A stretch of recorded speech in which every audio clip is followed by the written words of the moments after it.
అస్యాపి దేవవపుషో మదనుగ్రహస్య స్వేచ్ఛామయస్య నతు భూతమయస్య కోపి నేషే మహిత్వవసితుం మనసాంతరేణ సాక్షాత్ తవైవ కిముతాత్మసుఖానుభూతేః.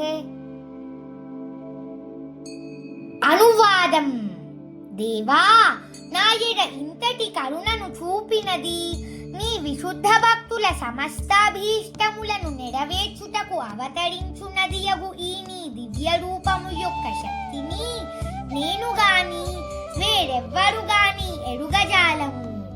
నా మనస్సు భౌతిక కలాపముల నుండి పూర్తిగా విరమించినప్పటికీ నేను నీ స్వరూపము నెరుగజాలను. అయినచో నీ ఆత్మ సుఖానుభవమును